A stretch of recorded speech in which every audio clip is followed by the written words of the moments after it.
I don't know why I've got the shadow. Oh, it's this bottle of beer. Oh, yeah. Okay. Good evening, guys. That is us live for our Blether tonight. Just doing a little bit of rearranging on Russell's desk there, so it didn't look like he'd stained himself. Looks like a stain. It's actually the shadow from the bottle of beer. Yeah. We've got Phil and Jeremy already in saying hello. Good evening, guys. Fantastic. Always good to see returning faces. Always good to see returning faces because it means that they're enjoying it, which is always good. Has anyone got the Blether packs tonight? If you're watching, be great to hear what what you've got in your glasses, and two, if you've got one of the Blether packs to enjoy. So we have got a wee link to tonight. We've got the Ben Nevis 10-year-old. I've actually lined up another indie bottling Ben Nevis as well. But what I've got just now, just as a warm up, because I do believe that Ben Nevis is one that you have to be warmed up to get into. I've actually got no idea what it is. I have the label that's on it is from our own gin pre-production. This is kind of the warm up bottles, but I filled it with whiskey. And when I was looking for the Ben Nevis sample, I found this whiskey. I opened it, I had a smell of it, and I was like, I've got no idea what that is, but that smells absolutely fantastic. No, it's a lot sweeter. It's a lot more kind of honeyed. It's certainly a bourbon cask, but there's no peat or no funk in it. It's funny you smells say that. like a really nice warm-up dram. So it's funny you should say that because I came across a tasting pack that was sent to me from Gary Dunsett. East City, and of course I had absolutely no idea what it was. So I sent him a quick message. I said, I've got a tasting set here from April. What is it? I have no idea what it is. So I got a You Lucky Bugger. That's the Ben Nevis Part 2. Can't believe you still got them. So I decided I would pour them tonight. So I've got a Nevis Dew, which I've just poured, and then I've got a few indie bottles, and then I've got the McDonald's traditional to finish off with. So I've got five nice wee little Ben Nevises to have that. They were lurking in the cupboard, and I didn't even know they were there. Always good to get them out of the cupboard. They'll be right up for a fight tonight. Right up for it. Good evening, David, Keith, Jeremy, and Coleman. I always struggle with the pronunciation. You're going to have to phone me and tell me one day at the shop. I'm going to say Coleman, but if that's wrong, please tell me. Who has got the 15-year-old Roslin in his glass tonight? He's well prepared. Keith, who's got our Inverurie whiskey shop, Glenallachie. How have you must have stocked up on that, because there's no way a bottle should last that long, Keith. He must have had a case. He maybe got the 4. We're maybe due him a trip up to Glenallachie. Maybe, yeah. Billy's watching tonight as well, so yeah, we'll get a trip sorted up for you, Keith. Oh, excellent. Yeah. Good evening, Billy. Good evening to everyone watching. You'll need to get a signed bottle. I know. I'll have to get my own one signed. Yeah. Alan's just joined us. Good evening, Alan. But I guess none of you guys are here to listen to me and Russell Haver, because that's all we do. We'll get Aaron in for the Blether. So always the moment of truth to bring him in. First time. Good evening, Aaron. How are you? Hi there, Aaron. How you doing? Okay, chefs. Good. Yeah, warming up nicely. I said, God, there is a bit of spice in that one. Yeah, it's sometimes it's really nice to find a mystery dram that you've no idea what it is, because you can just enjoy it. But other times you really want to know, and I really want to know what this is now. I don't think I'm going to. Alistair Kelly has just joined us. He's cracked open a Scotch Malt Whisky Society Ben Nevis. Some of those malt societies are absolutely fantastic. So I've got a Glendronach sitting at the house, which I go to every now and then, because it's such a good dram. It's one of those you don't want to finish the bottle of. Maybe that's what Keith's doing with our own shop exclusive Glenallachie. So Aaron, what have you got in your glass tonight? Evening. Yeah, what have you got in your glass? Are you having a wee dram with us? Or? Yeah, I've got in my glass here. It's our own. This was our first release. There's actually totally sold out now. There was 180 bottles from our first release. We started the business with Ben Nevis, using Ben Nevis whiskies. It made sense, given my father's history with the business, being managing director there for 30 years, having come back from Lefroy. We were based for 2 years, having previously managed under Long John, Ben Nevis Distillery before, from 83 to 87. So Ben Nevis holds a certain connection with the family. So when Dad and I launched the business, it made sense to start with Ben Nevis. It's a whiskey we know, so therefore we knew when we would be able to find good Ben Nevis that we wanted to release with our name on it. So the first one I've got here, the first release, was matured firstly in refill bourbon. Then it was transferred, re-racked into a refill sherry, and was finished off in a refill port. So it's quite an incredible complexity to the dram, but it all seems to, rather than being in different layers, it all seems to have merged really well together, and a lovely fruity finish to it, with, of course, with the port that it finished its life in. So it was a 15-year-old, and it's just such a lovely drinkable dram. No peat in it at all, obviously, but just very, very drinkable. Is that the one that's under the Altavulin label? Yeah. That's our first release. Sorry, for under the Altavulin label.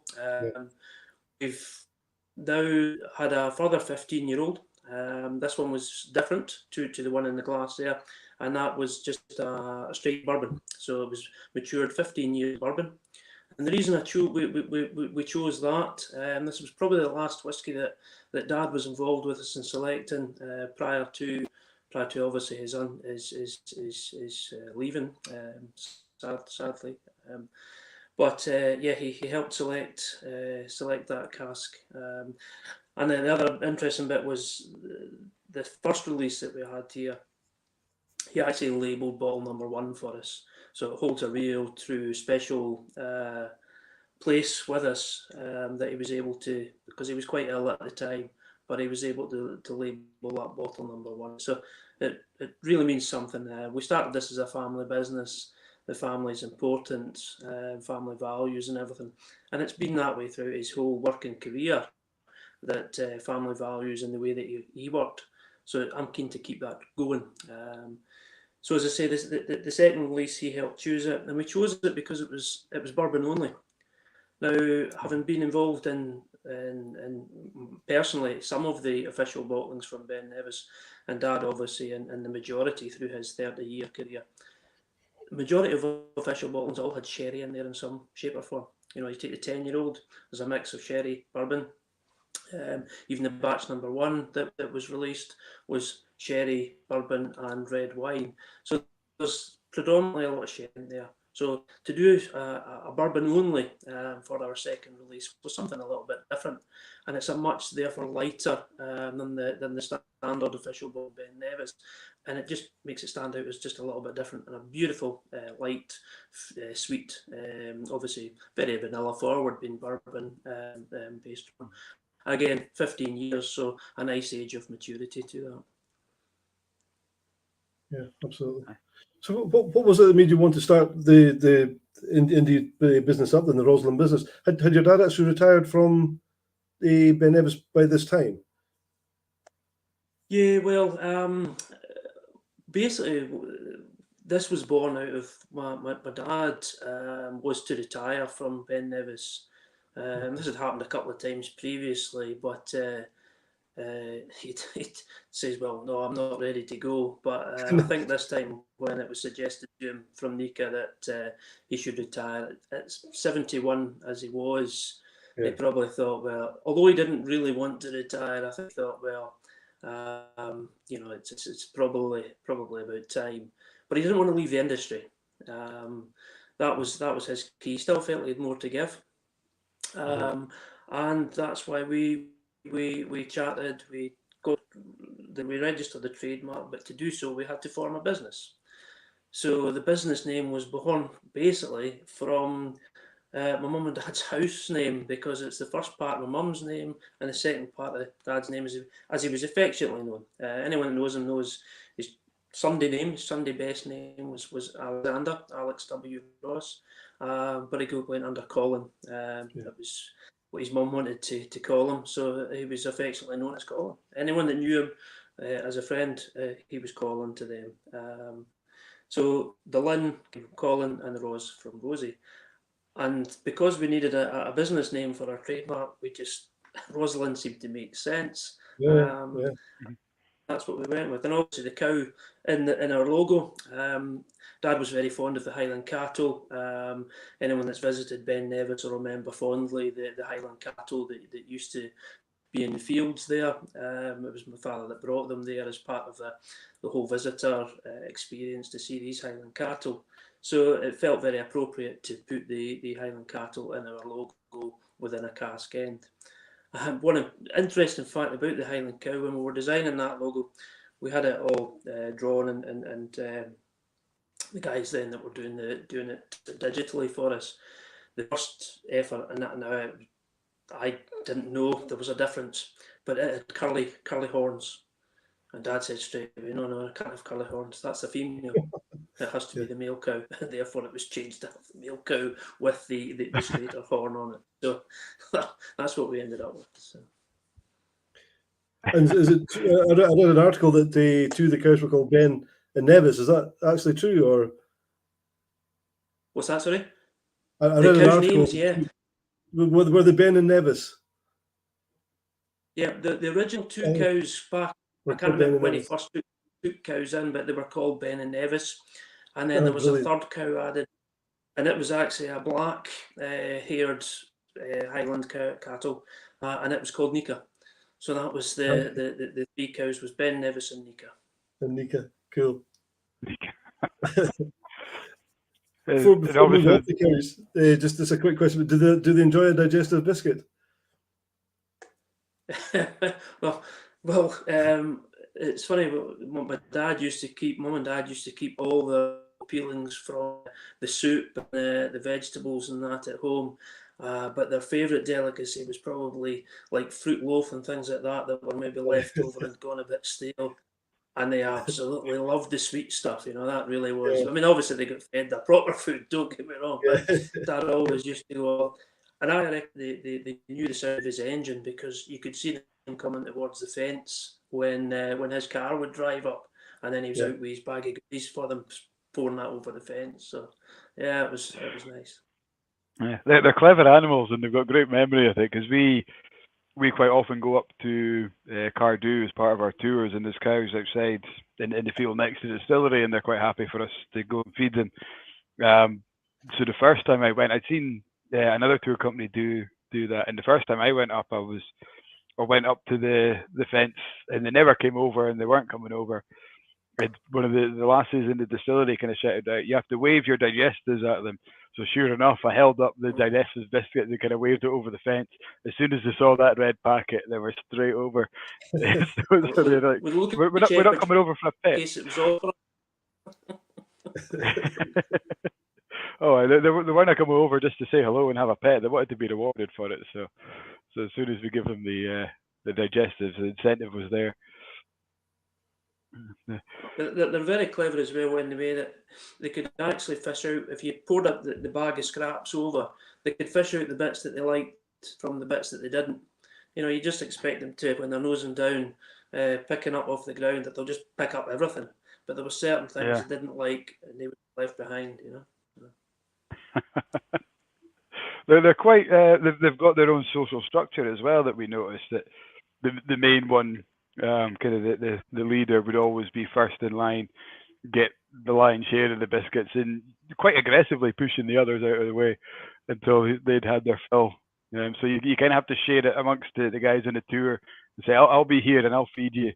The main guy. If you guys sneak off and get the two lasses at the side, they'll get theirs in their own time. So really clever and beautiful beasts as well. Absolutely beautiful.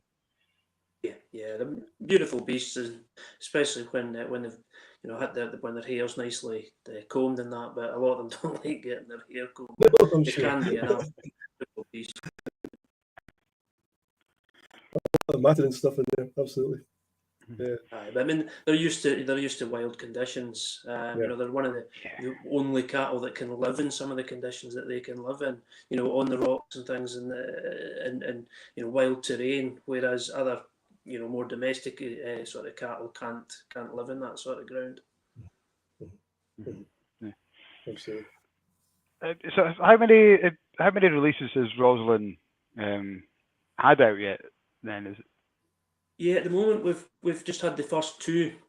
The We two. didn't know what to expect with the first one. We didn't know what to expect. So 180 bottles. We thought we'll see how it goes.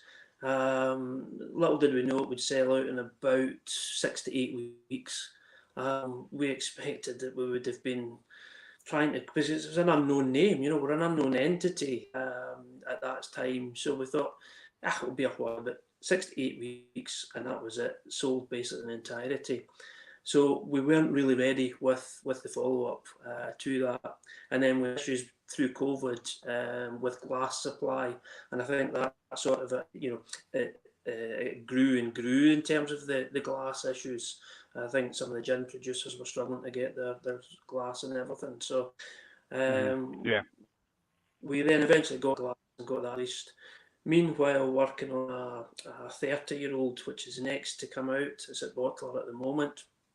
It was originally bottled in a tall round standard for us earlier last year, and we've just worked with Glencairn to get an absolutely stunning design paved and infilled onto this bottle. There is only 142 from the release, but it's a very, very special release because Dad purchased the cask. It's 1991. In the year 91, laid it down in Mum's name, and then she obviously paid the warehouse rent for the next years on it, and for the majority of those 30 years the two of them worked at the distillery, so it's a lovely story. And then I've come along and had the incredible opportunity to work on a bottle for them to put this one out. So it's got a lovely copper big stopper on the top, engraved with our logo, matches the label style. But then we've filled in on the neck. We've got Rosie's cask on there, with a reference obviously to the fact that this was Rosie's cask, and a lovely necktie with the same thing. So that one's almost ready to go. Should be with us very soon. 142 bottles. And now working on what would be our fourth release. This time I've got 2 casks lined up, again Ben Nevis at the moment, which I would like to batch together.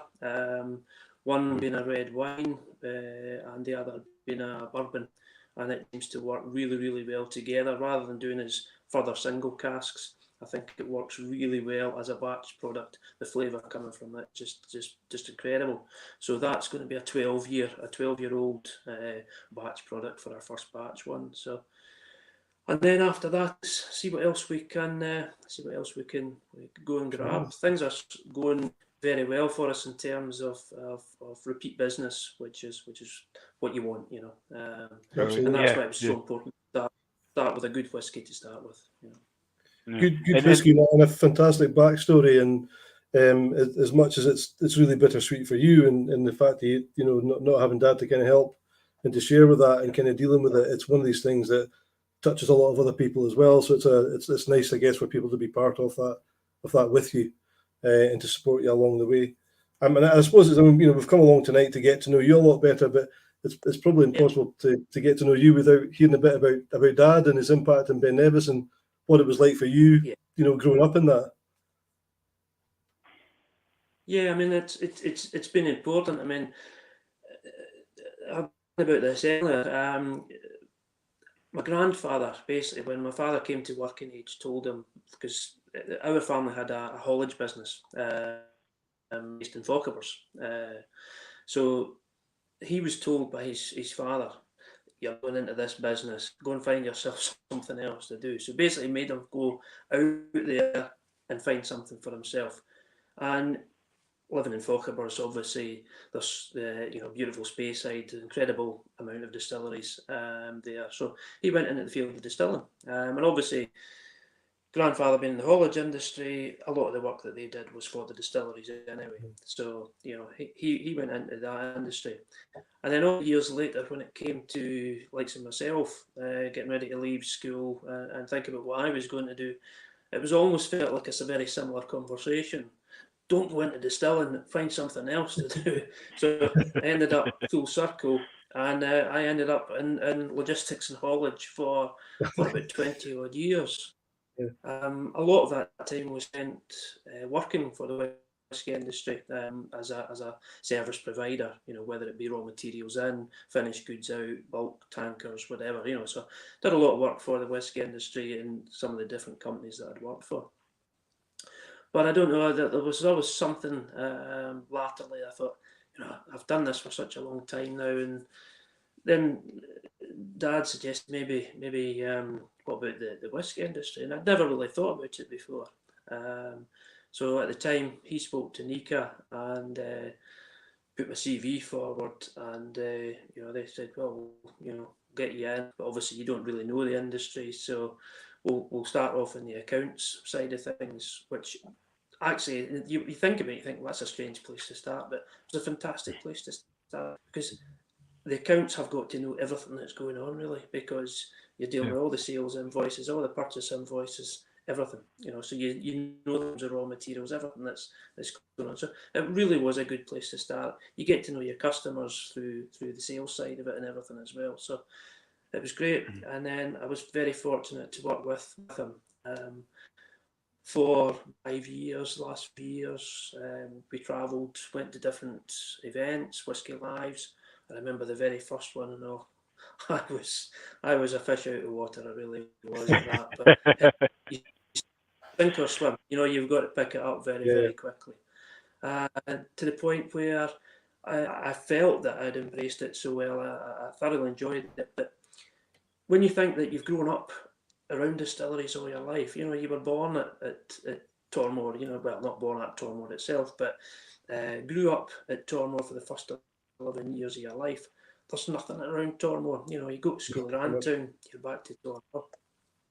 You then came to Fort William and were as when Dad was manager there. I remember one time the distillery flooded. It was just into the Christmas New Year period, so obviously all the men were off. And I mean, it was that bad. And Dad got a phone call to say there's barrels of yours washing away, running down the River Lochie. Obviously empty. So him and I went down. We were up there wastes and water, basically fishing these casks, trying to stop as many of these as we could, putting them back up the hill. So you feel like you've been in some way around distilleries. Then obviously moved to Lafroig again, living in the manager's house at Lafroig there, which is right at part of the distillery. You grew up with all these smells. You grew up with all the process around about you and everything that. So you can't help but pick some bits up, even if it's just enjoying the flavours and enjoying the smells. It's still really, really important. So then getting that opportunity and working with Dad as I did, thoroughly enjoyed it. And obviously, I think he could see that I'd enjoyed it, so he was keen that we would start this together. But equally, my own son, who is just about to turn 15, he would finish school when we moved back to Fort William. And he loved nothing better than to walk across the Lochie Bridge to the visitor centre and spend time in there, whether it was just making coffees for people. But he got involved in it, and I thoroughly enjoyed it. So his granddad's idea was obviously that hopefully in the future that we've got something that we can build something up as we plan together that could then be passed to the next generation. Again, keeping that family thing going forward. So that remains the aim, but unfortunately without him at the helm.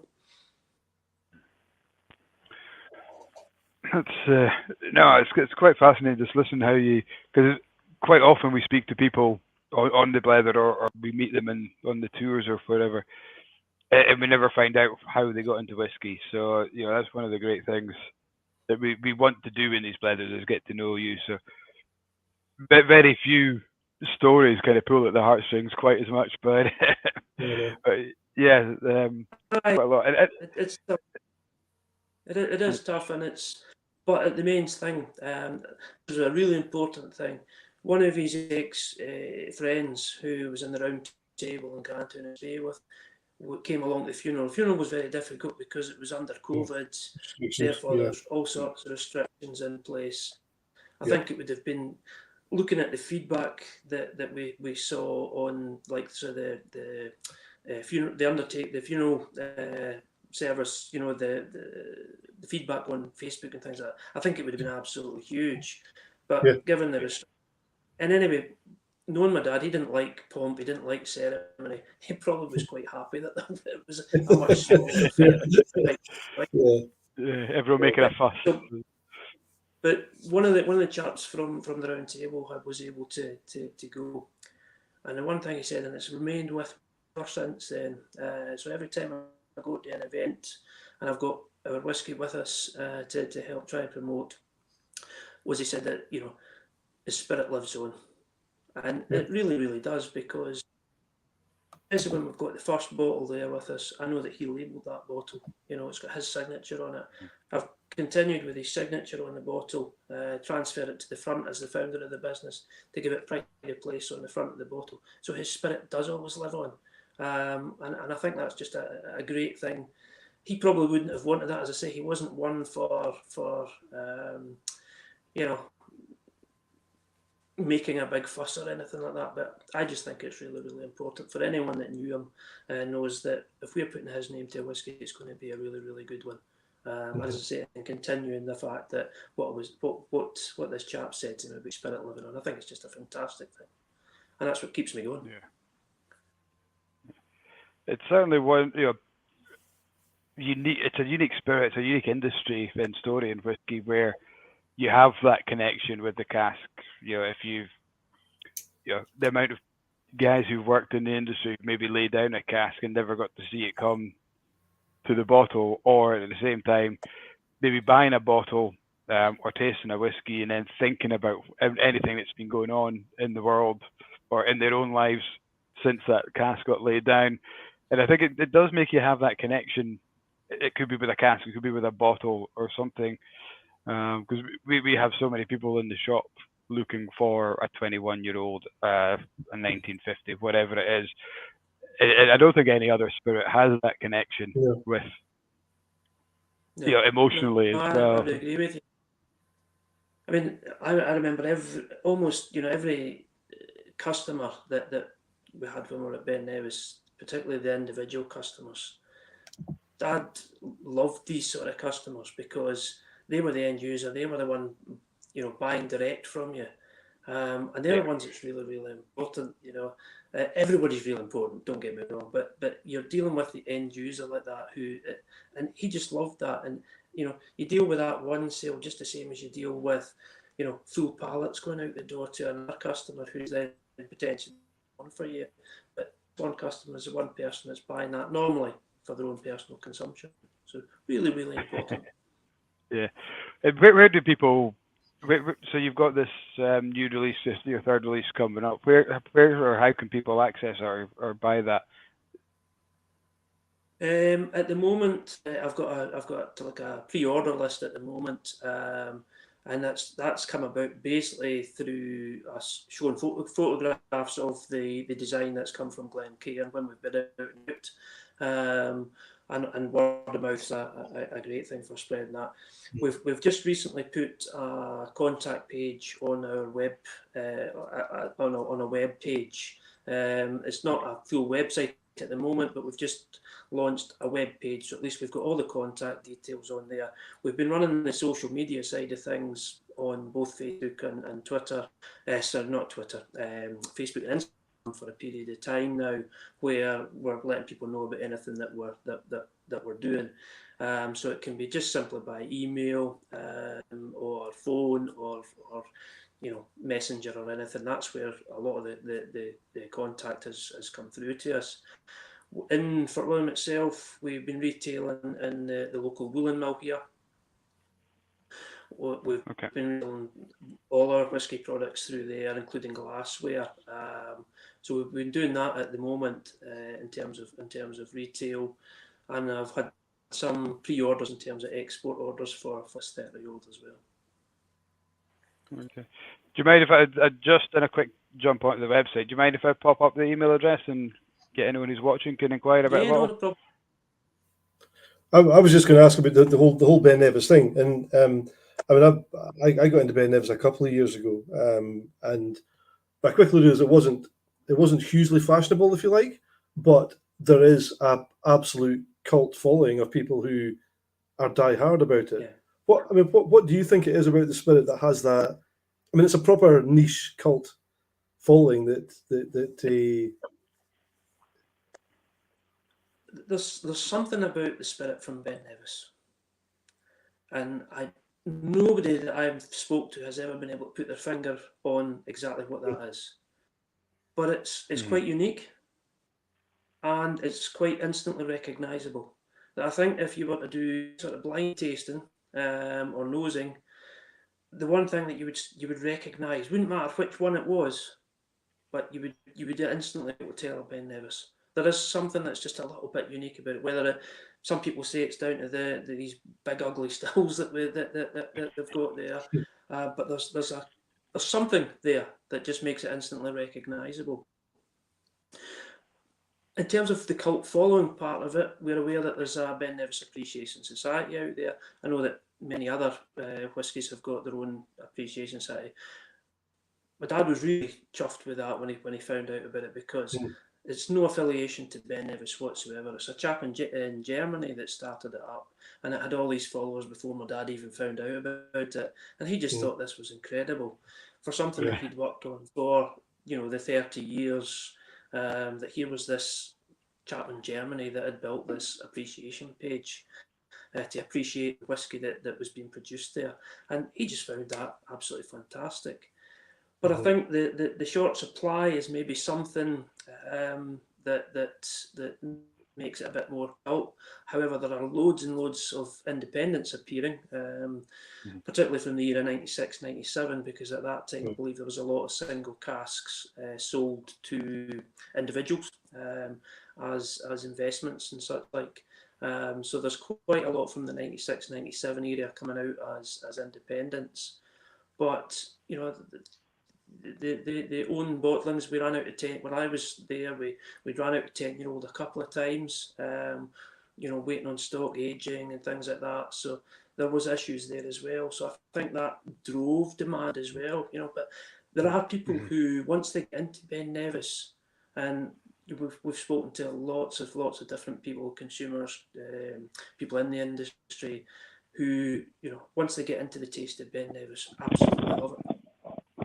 It kind of grabs you, it hooks you and pulls you in. It just becomes one of those things you have to have, or you have to be able to get a bottle of now and again to be able to drink it and taste it. Yeah. I think it was also regarded previously as great value. Yeah, sorry, I was just going to say, I think also it was regarded as great value for money. The sort of original 10-year-olds was a fantastic whiskey, because as is well known, there was probably older stock within that 10, but obviously minimum 10. But it was tremendous value for money and well regarded as such. But then there has been some key people, shall we say, that have been at different events doing tastings, and I've introduced a lot of people to Ben Nevis just by their word of mouth, and opening up people who'd maybe never heard of it before, and that created a tremendous following as well. Yeah, brilliant. Just touching back on just a couple of questions that have come through. We've got we could probably tie these in together. So Jeremy, who's watching from Norway, has asked, will Roslin be focused on Ben Nevis, or have you got plans to branch out into other distillery releases? And just tying in that, Phil has asked a little bit earlier on, how easy is it to get casks as a new business setting up? Because obviously you've got the affiliation with Ben Nevis, but getting casks elsewhere? Is that something you're looking at? Yeah, well, in terms of when we started the business, we really had to start with Ben Nevis, as I said, because it was a whiskey we knew. However, obviously, we've lived in Islay. I've got a taste for smoky, for peated whiskies. Therefore, I would love to do an Islay at some point, and Speyside as well from Tormore. So again, I like Speyside whiskey. There's no reason why we can't do Speyside. Obviously, it released under the Roslin banner, but wouldn't obviously have Alt Lavule, and that name will reserve for Ben Nevis because of the association with the water supply there. In terms of getting casks, I think people will find it difficult. It's also very expensive. Let's not kid ourselves, especially to get reasonable aged stock and stock that you were willing to put your name to. You could get. It may come to a point where we'll have to buy younger stuff and then mature that for ourselves. But then we can look at the profile of the wood and look if something needs rewriting, try and source a different type of wood and put that in as well. So these are all things that we know we can work on in the future. Excellent. Hope that answers your questions, guys. It's great. We've got Jesper in from Denmark. I noticed.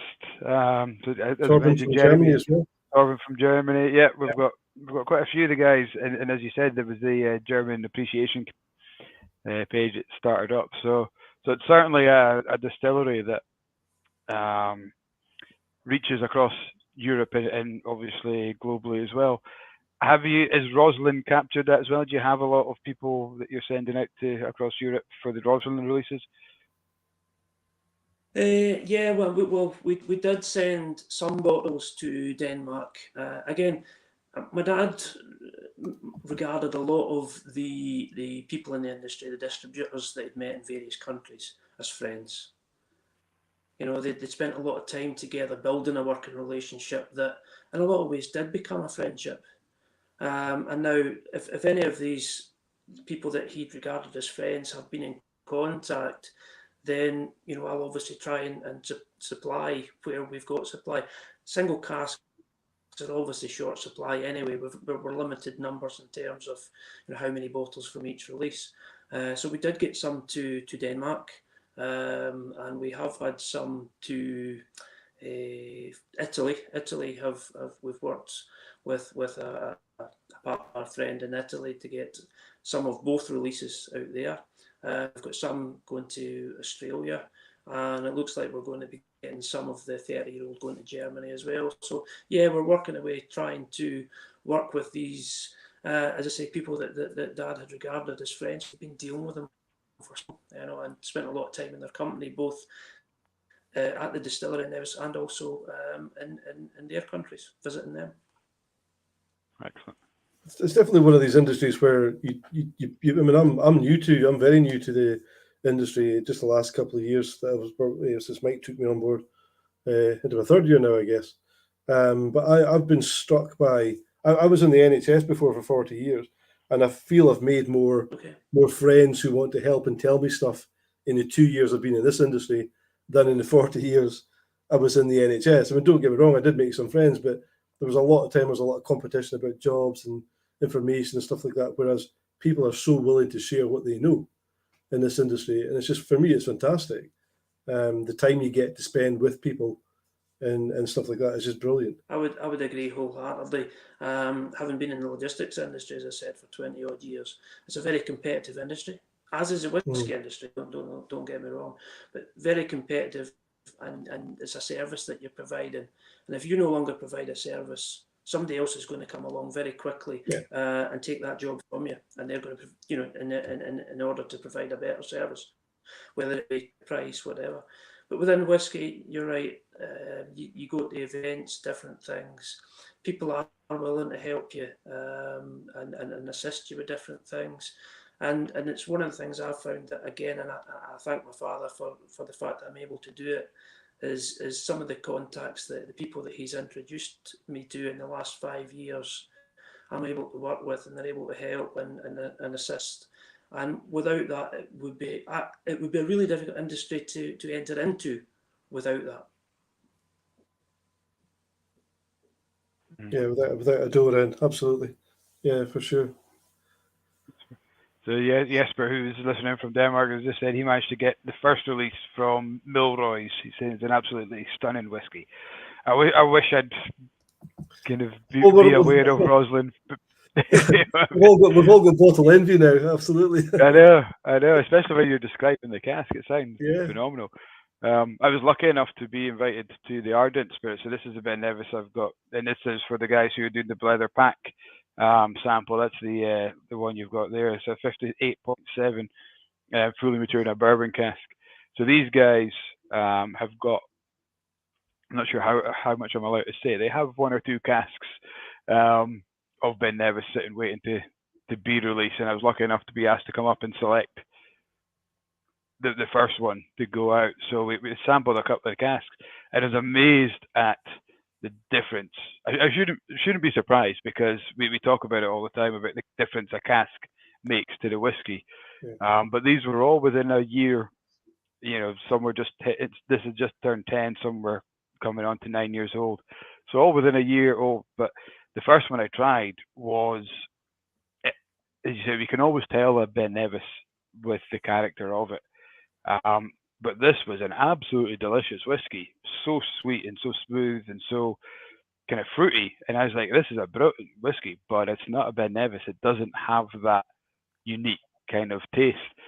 So it wasn't until I got to this one I thought, you know, that's what I'm talking. That's what people who like Ben Nevis kind of get, and they'll understand that. You know, it was quite a challenge to decide or to kind of recommend a cask that perhaps wasn't my favorite of the 3 or 4, but was, you know, it had that Ben Nevis character that you expect. So I wasn't kind of trying to find one that I would like my favorite one. It was, you know, what are the Ben Nevis, what are the guys at the Ben Nevis Society going to be looking for in that? What do people look for in a Ben Nevis? So and Russell always says it's like having an older brother that you want to have a fight with.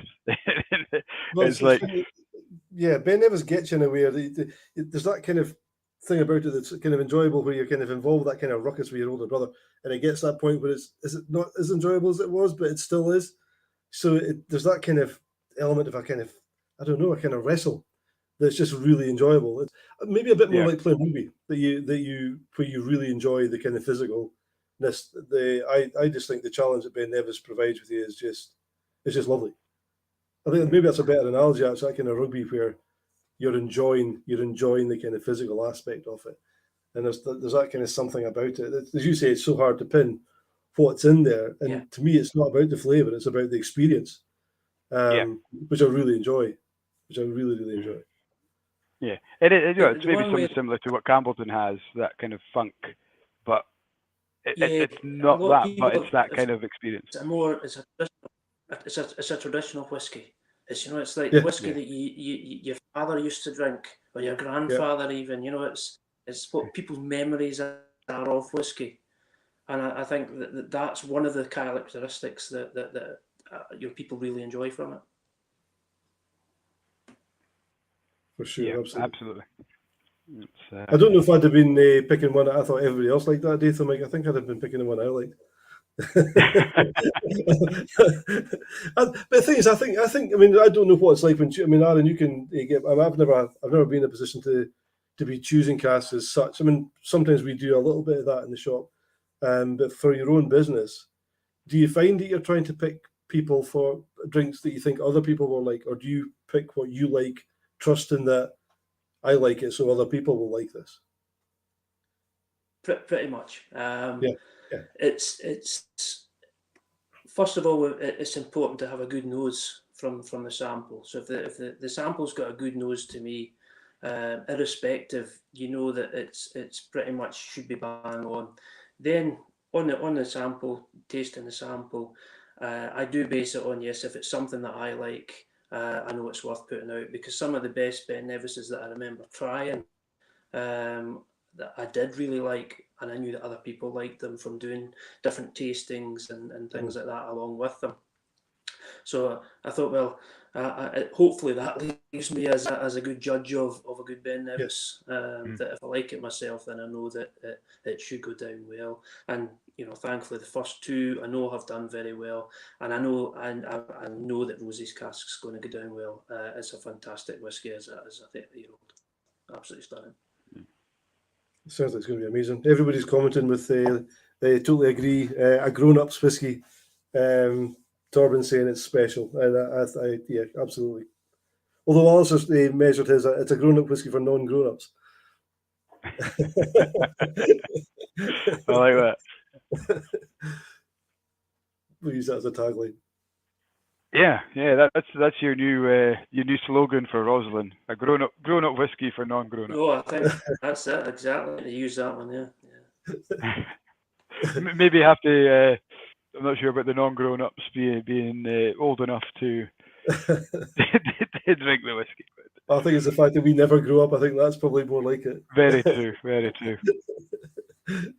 As Torben saying, his wife has more bottles of Ben Nevis than he does. Oh, really? Okay. So where's the trousers in that house then? Here's one coming from Alistair, Aaron. How many casks, and I suppose this is something for any independent bottler that has to make a decision, how many casks do you consider before making a final decision on a release or on a purchase? It very much depends. I mean, I've been quite fortunate with the first two that because I knew the background on these casks. I'm not just going to broker and saying, right, I'm looking for such and such. I knew the background. I knew the people that sold me these casks, so I knew a bit that they were going to be good, and I was fortunate that they were. So I didn't really have to go through a lot of sampling with that. With some of the newer stuff, yes, you know, if you're offered things, you really do have to. You could go through quite a few samples, but you know when you find that one, you know when you found it. You know, it's just like that. You know, you find the one and you say, that's the one I'm going to bottle, because you can fill a number of casks on the same day, lie them pretty much in close proximity, and go and sample them, you know, a period of time later, and the samples are dramatically different. So it is key to try and find the right one, because at the end of the day, we are putting our name to that product. Yeah, and exactly. It's so hard to get samples now as well. It is. Everything's becoming more difficult. You know, it's incredible. Bottling is becoming more difficult. It's, you know, the whole thing, and it would put somebody off doing it if you have any contacts and people within the industry. It would really put you off because there's so much involved in it. Yeah, it's such a difficult year to start off with in terms of all the difficulty of getting, you know, glass, cardboard, packaging. Just all these kind of logistical things were a bit of a nightmare, or have been a nightmare in recent times. It has. I mean, even you know, getting out and chapping people's doors, the old style sale, you know, and trying to promote your wares in that way has been nigh on impossible, you know, because of lockdowns and things like that. Mm-hmm. So, you know, social media has been a great thing, and I initially said I don't want to do social media. I'm a bit old for that, you know. And I thought, oh, better stay away from it, take a stand. How stupid I would have been, you know, without social media, you know, you couldn't have got anything off the ground. You rely on it so much nowadays. It's incredible, the power of social media to get messages out into the big bad world, you know. So social media has been a key factor in spreading the word for us, definitely. And but the other thing, as you know, local markets and things have opened up, and even attending them, because obviously we've got a gin brand as well, but going to these local markets with the gin brand and the whiskey brand has really helped on the local market anyway. Yeah. A lot of tourists attend these markets as well, so without these markets, it would have been a different year as well as the social media. So social media was such a big thing. I mean, again, going back to that kind of having contact with people, for me, being new to the industry, I would never have met as many people as I've been able to meet without the fact that almost every distillery brand had to use social media to get their to get their products out there. So you were able to jump onto chats and ask questions and, you know, get involved in forums and the like. So in many ways, it's brought a lot of people kind of closer together. I know all the guys that go to all your brand ambassadors that go off to events all the time are desperate to get back out on the road because they love them. But there has been, for me, I think it seems there's been a bigger growth because of the social media. It's spread things a bit bigger. Yeah, I mean, I don't think you can replace the face-to-face contact, No. But this is the nearest that you can get to it. I find that with the likes of these Zoom and Teams meetings are not as good as when you used to go for meetings, because when you drove down there or flew to meet with somebody, you would spend time prior to the meeting talking about stuff, maybe not even anything to do with the business, but you would be talking before and you'd be talking after. And the one thing and you may also go for lunch and you would chat over lunch or dinner or whatever. When you do a Zoom meeting, it's very much to the point. It's meeting start, meeting finish. The only benefit is you can keep your pajamas on, but I guess that's well, I've just got my pajama trousers on. I've got a shirt on over the top. And I always say that on the tasting events that we do, the one thing I don't miss is now that we're back in doing some physically as well, face to face, is I don't miss not doing the dishes. You know, at the end of this session on Zoom, you close the laptop and that was due tidied. But now you have to do the clean the glasses afterwards. But that's also when you're doing like the whiskey events and that, where you've got all your stock to put away and load back in the vehicle, and all your backdrop, your table, everything to pack up. You know, you're right. That part of it you don't. And then driving home at the end of a long shift, and still having to drive all the way home again. Yeah, but we do it for we do it for the love of the product, Absolutely. Absolutely. And a big part of it is meeting the people and clinking the glass and shaking a hand, because I do feel that you lose that connection. The fact that here we are tonight, and we're talking over some stories and things like that, and I think that's a real important part of being out there talking about your product, because not everybody's going to know the story and what makes us tick, why we are doing what we're doing. Whereas at the events and talking one-to-one and events you've organised here, it's a great opportunity to get the stories out there. Yeah, absolutely. Just had a question coming in. Looking at where your next festival is. What have you got booked in? Or where can people come and see you? I haven't actually put Roslin forward to any festivals at the moment, and it's down to stock issues. I would love to go back to the whiskey events and take a number of our products along, but as they keep selling out, which I suppose is a good complaint to have. I'm just amazing. Stop buying the whiskey so you can get to the tasting festival. You don't really need a salesman when everything sells out. To book an event like that, and I think to turn up, because I've been there before under a different guise where we only had maybe a couple of whiskies, and you do feel a bit silly. So it would be nice to have been able to go along with a range of whiskies rather than just one or two. So once we've got a better stock profile, and we're working away at that, but as I say, it's very expensive buying casks and then bottling. You've got to start somewhere, so it's all about building up, and then I think we'll be in a position that we can go to events and have a nice range with us. It's a wonderful situation to be in. Mike and I often talk about a lot of these batches that come out that sell out straight away, the kind of stuff that just comes into the shop and goes straight out. It doesn't even hit the shelf.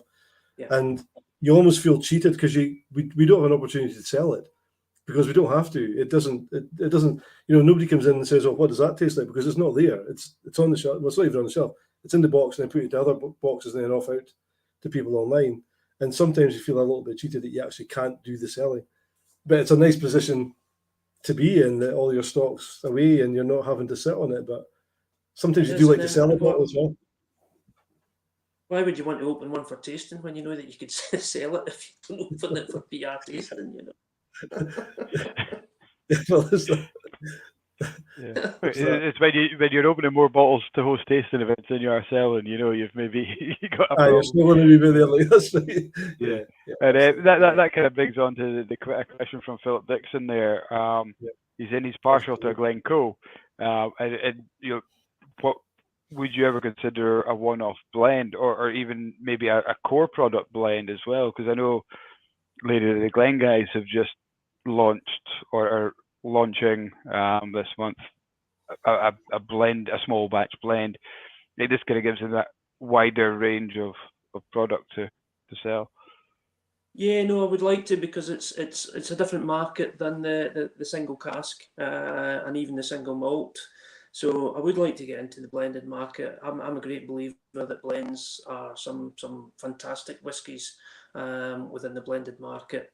It's a real skill getting all these different whiskies together and making something that really works. So I'm a great believer that a good blend would go down well, and it would sit under obviously where we're at with the single malt. So you would have hopefully more greater volume of stock, and it would be stock that available to everyone, that becomes a more drinkable, because it's more cost effective to be able to drink more on a regular drink more of that particular whiskey on a regular basis, rather than like say 30-year-olds maybe more heading towards a collector's market rather than a drinkable market. I think we should be producing a whiskey that people can afford to drink. And we have another trademark up our sleeve, so it lends itself very well, hopefully, to being able to release a blend at some point in the future. Okay, something to look forward to. Great. You also mentioned earlier on the gin that you've got out as well. Yeah, we launched a gin at the same time as we launched the whiskey business. We didn't want to rest on our laurels, so we just went gung-ho straight into it with both barrels. Totally different clientele, pretty much with the gin. It's a different thing. So we launched it. It's called Fast Fern because that's where I live, just on the side of Lochiel. So we launched initially with a dry and a bramble, because the brambles grow locally here in Fast Fern. So that was the first two gins that we produced. And then we increased the range with the Fast Fern White Rose. We had a Christmas one out, which was a mulled flavour. And we've got another one in the pipeline at the moment. So we've got quite a range of gins. Fast Fern, F-A-S-F-E-R-N? Double S. F-A-S-S-E-R-N, yeah. We're huge gin fans as well. Mike will tell you a bit more about when you opened the shop and how many gins he thought he would have to get in to start with. I'll leave him to tell you that story. Yeah. But we're massive gin fans. I love the sound of the Bramble one. That sounds fantastic. Sounds awesome. When we opened the shop back in. Sorry, go on. The Bramble. No, I was just going to say our Bramble gin. The brambles are put in with the botanics, so it's actually distilled through. So therefore, the gin remains the beautiful, clear, water-like, crystal clear colour, rather than having a colour of the brambles that if you'd done an infusion afterwards, obviously you would have had that colour go in.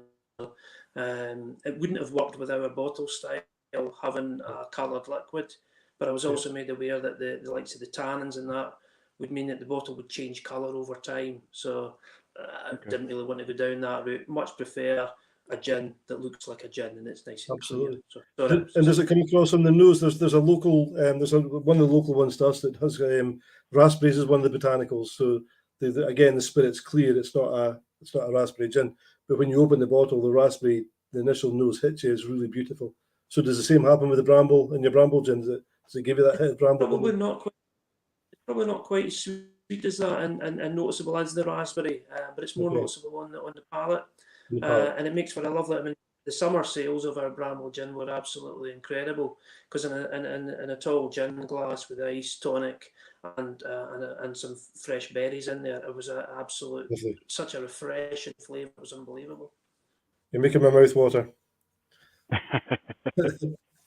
We'll have to get some in the shops. Absolutely, yeah. Absolutely, yeah. So when we opened 2015, tail end of 2015, we opened, had 6 gins on the shelf, and I thought that's a great wee selection. That's going to keep all the gin fans happy. yeah. That's the reaction most people give me now. 6 gins, and it was, your Rock Rose, your Eden Mill, Botanist, some, which we kind of look at now as almost supermarket players. They've grown so much, but we've got over 100 gins now, which is incredible. Looking back at kind of our business plan from the last however long, we always laugh because I never even mentioned gin in that. It's always the whiskey, vodka, and rum is our premium spirits. I didn't even mention gin. So there we go. Yeah. Shows how good my foresight was. Phenomenal size of market, the gin market, and we did wonder getting into it, was it the right thing to do? But it's proven we were right to do it. It's kept us ticking away. Whilst we've not had stocks of whiskey because, as I say, we sold out so quickly the first release. At least we still had our gin to work with, and we continue to push on the sales of the gin.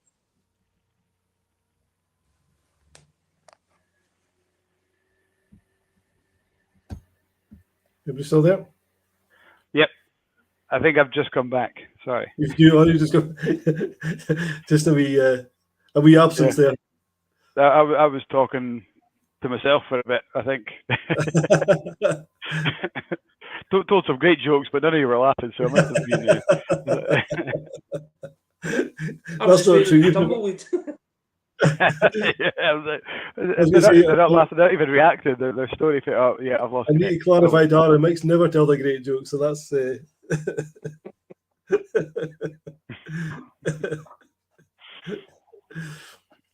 Russell. Thank you. So Jeremy's just asked as well. I don't know if you guys picked this up while I was rambling about the. Do you mind saying the approximate price of the 30-year-old? Do you know what that might be yet? The approximate price is £1,000.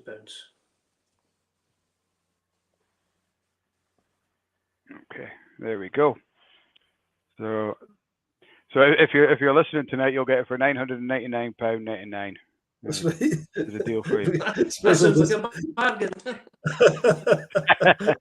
Special discount code. COVID is coming. Please tell me if I'm not pronouncing that right or if I'm pronouncing it completely wrong. The White Rose is Mac. Yeah, there we go. I never thought of that. The White Rose is a nod towards Dr. Archibald Cameron's garden, and the Jacobite Rose. Bonnie Prince Charlie obviously had picked up the White Rose on his way to Glenfinnan, I think. Yes, it is actually, with the owner's consent, it's that rose been picked and dehydrated immediately and put into the botanics of that gin for the flavour. So absolutely incredible smell, the aroma from the rose heads. They were picked this summer, and as I say, we got them dehydrated straight away and then have been producing batches since then.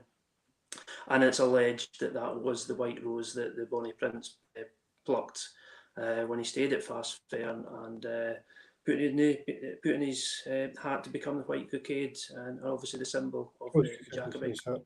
Yeah. Mm-hmm. So it's a lovely backstory we've got. I felt it was important calling it Fastfair Gin that we were able to do that because it's such a nod to the area, Fastfair, and to the Bonnie Prince Charlie story. So. And it's a kind of perfect story for us when we're selling bottles of gin to people. We want to have that kind of little wee story about this is what that's to do and this is what that's about. It's horrible when somebody comes in with a gin and they just say to us, it's just gin. And we're thinking, well, okay, tell me a little bit about that, because how am I supposed to sell just gin? Well, but that's what it is, and you're like, well, okay, what's your botanicals? Well, you just hit it with a tonic. And you think, come on, you must have put a bit more love into it than that, for goodness sake. But there are one or two people who just like, it's just gin, but when you've got a proper story. I do like to think there was thought went into this one, so hopefully it's a wee bit more than just a gin. Yeah, that'll make our job much better and much more pleasurable for sure. Okay.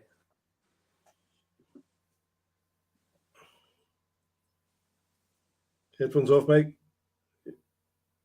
You all right there? He's gone again. No, I had to take the headset off. It was just playing up a wee bit. You hear me now? Yes. Yep. Cool. Yep, got you. Yep. It's really annoying because where you are, Russell, is like right out in the sticks, but it always seems to be me that has the internet issue. I've got the clearest. You don't like the metropolis. I'm in the middle of. So, Aaron, I'm in the Aberhurder. I don't know how well you know Aberdeenshire. But I'm in Aberhurder or Fogilone. Yeah. So it really is the. It's not the middle of nowhere. It's the middle of. It's the middle of Aberdeenshire. It's close to the coast. It's absolutely beautiful. I love it. Glendronach is just down that way. Glenglasser is just up that way. Knockdhu is just over there. And then I can actually see Speyside when I go up the hill. I can see Ben Nevis, so I can see Speyside. So I think I'm probably in the heart of whisky country here. But yeah, I've got a better internet connection than Mike has in Inverurie, which you'd think should be better. Should be better signaling. Yeah. Absolutely. I would have to start doing the Blethers from the shop again to get a better signal. Just do them from Aberhurder, Mike. Yeah, I'll come and join you. Yeah. We'll go down to the Nuke. I just poured the Carnmore, which sold out ridiculously fast. Yeah, this is a 6-year-old. The 6-year-old Ben Nevis. It's me and Russell shared a sample of. It was a sherry cask, this one, wasn't it? It is a sherry cask, yeah. Sherry hogshead, yeah. Beautiful. 47.5%. I mean, these drams are fantastic. I'm a member of a club. These guys are based down in Glasgow, East City Whisky Club. Lovely guys. And people I would never have met, going back to the old Zoom and all that kind of stuff. I just noticed something on Facebook and I thought, I'll join that on Facebook. And then when one of the first tastings came up, I think it was at Glencadam, I bought a pack and I joined in and instantly made friends with these people that I'd never met before in my life. I've only actually met one of them once because he came into the shop on his holiday and his way up north. He came into the shop and it was that way, a guy called Fraser. It was that way I turned around and I thought, I know you, but I don't know you. And I was like, Fraser? He's like, yeah. I thought, Christ, you're actually a real person. Because I'd only ever seen him on screen before. You know, whiskey is basically the universal language. You know, it doesn't matter where you go. Absolutely. There's always somebody that's willing to talk to you about whiskey. You know, it doesn't matter where in the world you go. You say you're involved in whiskey, somebody will talk to you. Somebody will talk to you. So with this club, we've had 2 Ben Nevis tasting nights. So this is part 2 of the, and I've got the samples to have tonight. So I'm on the same ones as Mike. It's fantastic. Great drams. Oh, excellent. It's brilliant. Yeah. Just to jump back a wee bit where I kind of lost you, just on the gin, is that available for guys like us to kind of bring in, or are you doing that similar to the whiskey? Yeah, no, we'd be delighted to supply. So certainly we can talk about that afterwards. No problem at all. Yeah, sure. We won't bore the guys watching with that details, but yeah, we'll certainly put. Well, just to let you know that we'll hopefully have it in the shop, guys. So if anybody wants to come and buy some and talk to us about it, we'll do that. Brilliant. Yeah. Excellent. Hey guys, anyone got any more questions? It's actually been a really enjoyable. I say that like I'm surprised. I'm absolutely not surprised at all. Ben Nevis. The interaction, sometimes it takes a while to get people to kind of ask questions, but tonight we've had quite a number of guys interested in, and I think partly down to the Roslin. So many guys are jumping on because they know you or they know the Roslin, they've had the whiskies. But I also think the Ben Nevis has got a factor, as I say, we've got this really good following. Do you think the change in the Japanese whiskey rules, because we know that Ben Nevis was obviously supplying a lot overseas, how is that going to impact, or what do you think that going to do to Ben Nevis in the future? Is it going to see more Ben Nevis in Scotland due to the change, or is there going to be more independence It's a difficult one to gauge on the effect it will have on Ben Nevis.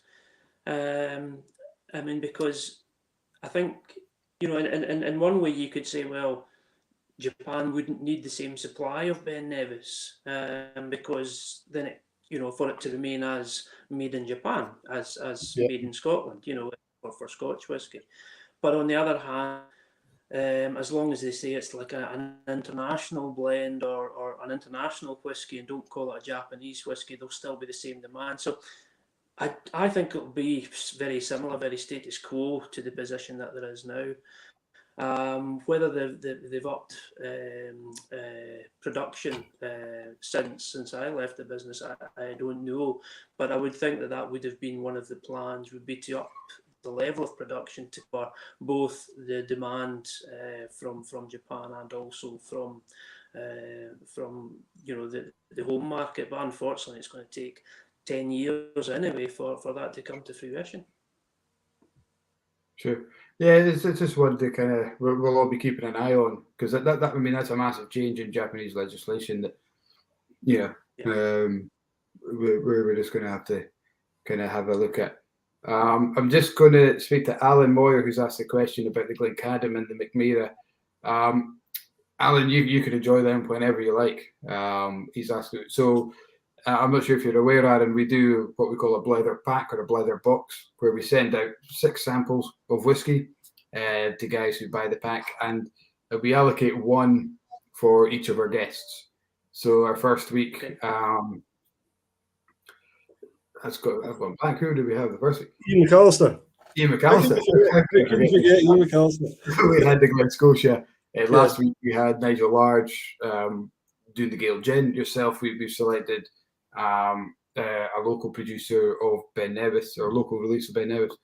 But we also popped in 2 shop exclusives, the Glencadam 15 single cask, and then a McMeera warehouse cask as well. So we do the Blether packs for 4 weeks. So you have 1 dram for each guest for 4 weeks, and then we have 2 drams, because not everyone wants to sit and nurture 1 dram for a whole night. They might want to pour another one. So we popped in those 2 for you guys to have at your leisure. You could have it tonight, you could have it next week, you could have it. And also we have a couple of guests coming up who are non-brand affiliated as well. We've got Christopher Coates from the Whisky Magazine coming up. So we didn't feel we could specify 1 dram for them. So these kind of guys, Robin Lang's another one. So you can also keep them for these guys, just to have as a non-branded dram. I'm just impressed anybody was a sample pack and only had 1 a week, because most tastings or things that I've been on, people have got them all down within half an hour. So it's kind of, I'm very, very, very impressed with your restraint, Alan. I think it's particularly admirable. Absolutely. Torben just popped on, retrieving from So there's a wee conversation going on between Jesper and Torben here about getting Roslin whiskies into Northern Europe. They want them over there as quickly as possible, if they can. I love I don't know if you're reading the comments on the side. I was loving the wee bromance between Kevin and Torben going on the side there as well. Right. I don't get all the comments coming up. I don't always get all of them coming up. Some of them do, yeah. Oh, I see it now. Yeah. So you're going to have to get your packaging sent out to Northern Europe as well. Torben's retrieving it from Italy. Turned out to be impossible, as it's apparently no longer allowed to ship whiskey out of Italy. There's always a way. There's always a way, Torben, surely. Well, we were made aware of that from our distributor in Italy, that they'd said that they cannot no longer ship. I think there's something to do with the Italian customs and rules there that's changed, that they're no longer allowed to ship out of the country. Once it's been shipped in, it stays in, it doesn't get back out again. So we are aware of that. But there have been a couple of distributors that have muted that they could work with us to cover Northern Europe.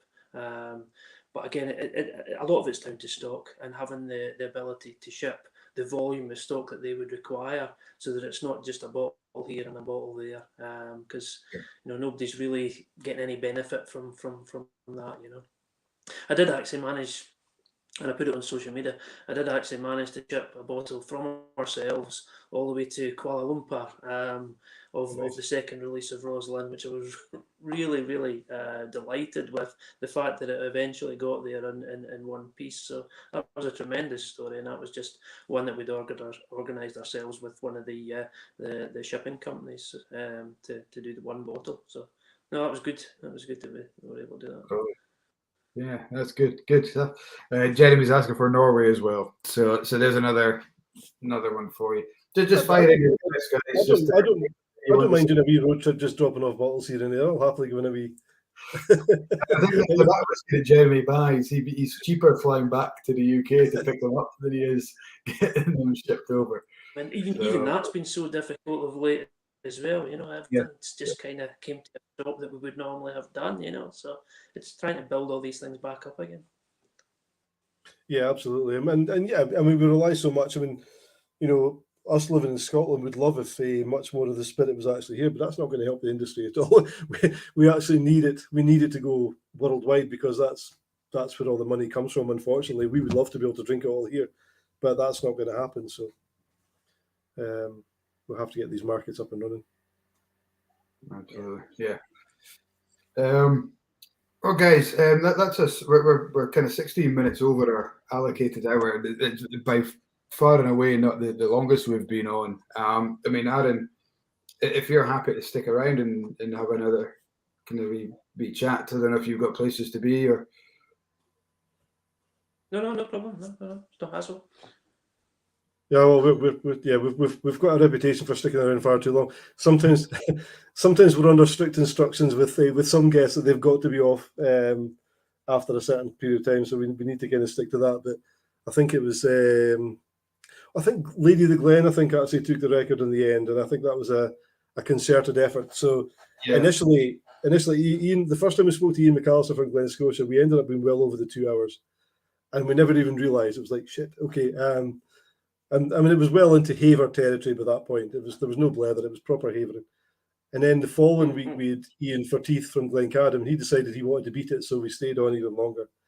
But Lady of the Glen, I think Gregor and Paul, I don't know if you know the guys from Lady of the Glen, Gregor Hanna and Paul McKendrick. I've Gregor, yeah. Brilliant lads, and they decided they were going to break the record, so it went on for a ridiculous period. I'm not sure any of us could actually speak by the end of it, I think. Yeah, but then no, it was Graham and Connell who smashed it. It was Arden and Merkin, that's right, yeah.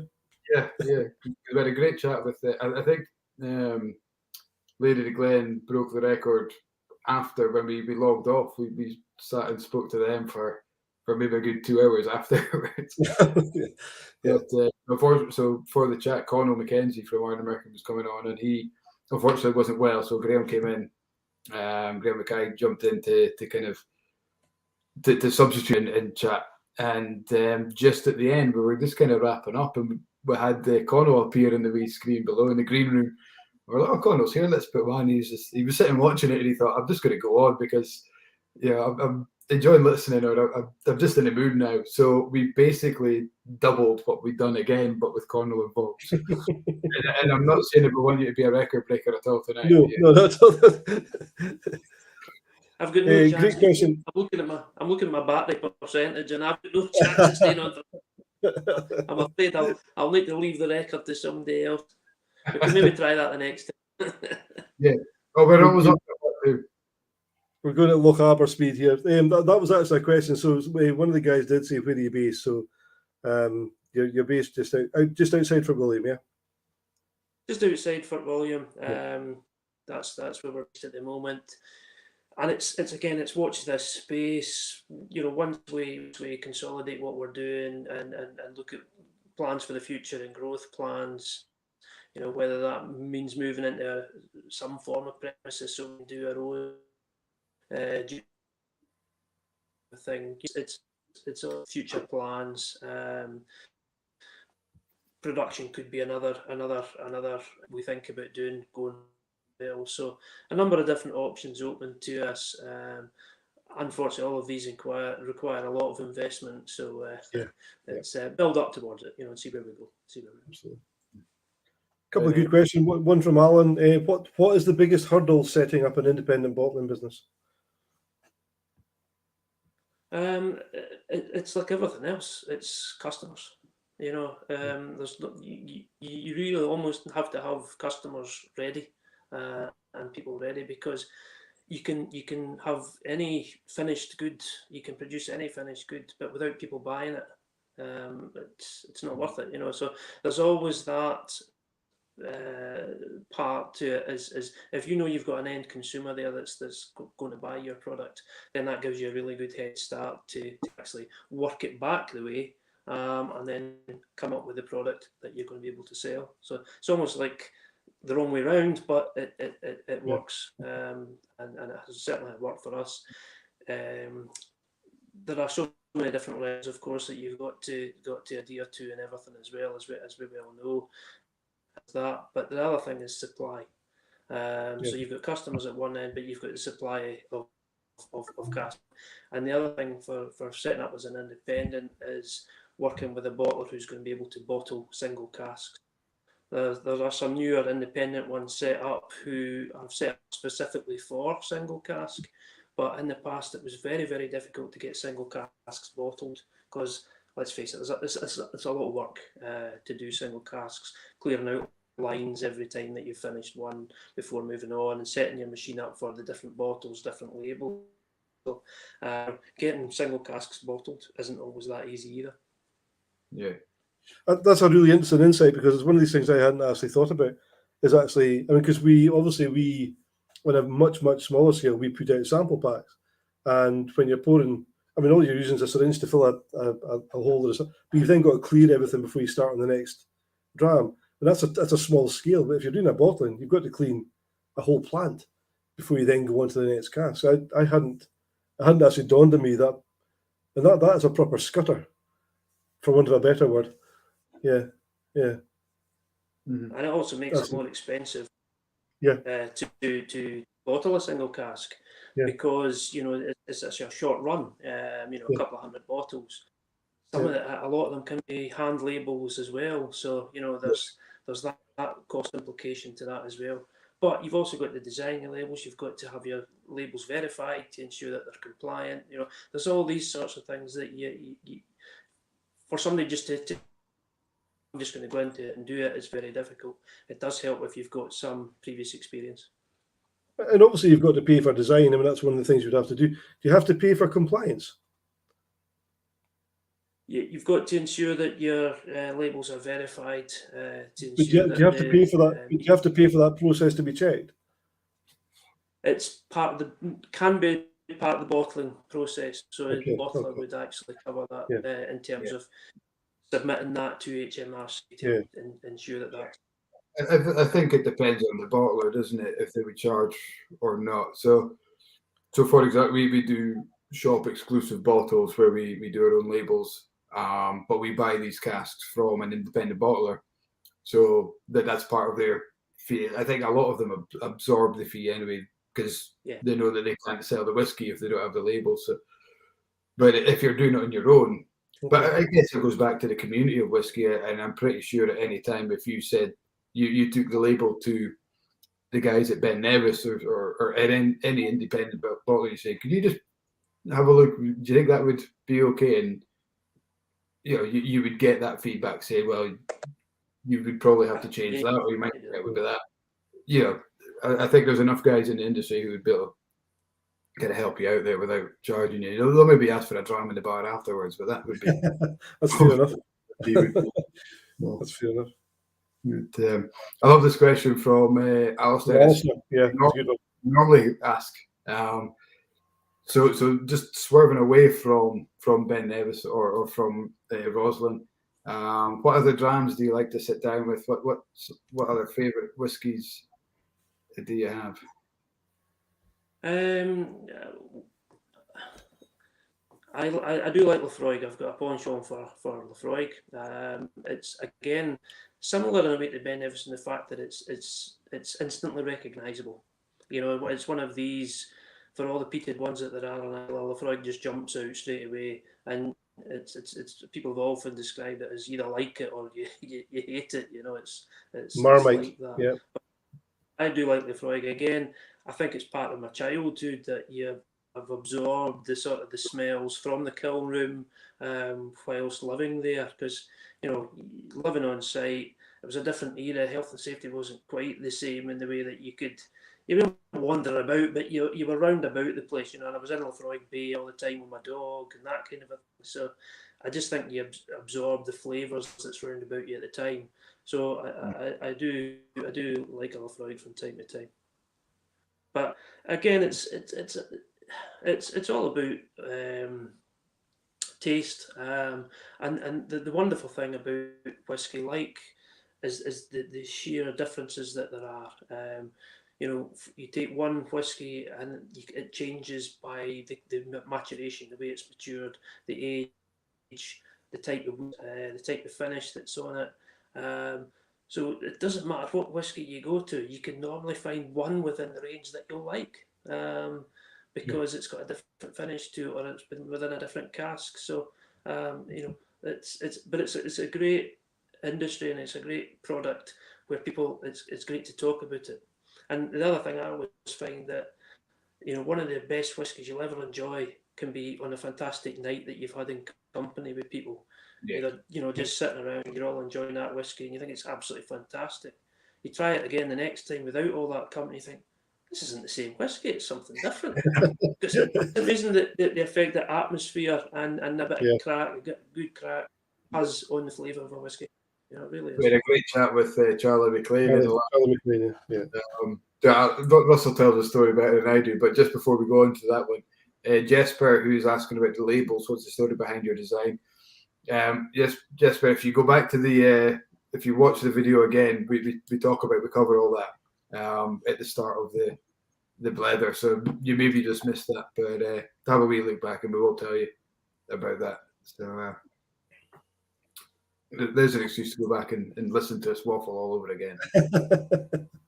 Yeah, absolutely. Yeah, no, Charlie was on with us one night, and we were talking about that whole thing about the company that you're in, and he was telling the story. I think he tells it in a lot of different chats. But he was driving down to the borders to go fishing with some of his friends, and in his haste to get down there, he'd realised he hadn't picked a bottle to take down to share with his friends. So he just kind of nipped into one of the service stations and just grabbed the first bottle of gut rot that he could find, and just kind of back in the car and shot off down and just kind of left it in the bothy, and off they went down to the river and spent a day. It must have been sort of start of the season kind of stuff, pretty cold. And there was about 7 or 8 of them, and they got a salmon between the 8 of them. They got a fish, so they were pretty pleased with themselves, and they headed off back up to the bothy. Lovely little fresh salmon there, all warming up, lovely company. And the chap that he'd given the bottle to just kind of cracked the cork and just basically shared it up 8 times, just finished the bottle into the mugs. And he said it was the best dram. They all said it was one of the best drams they'd ever tasted. And it was literally just some whatever cheap blend that he grabbed off the shelf in a service station on the way down the road. And yeah, that just sums up. Normally you would think, what the hell's that? But given the company, given the occasion, they thought, wow, what a fantastic dram. And that's just exactly typifies what you said, Aaron.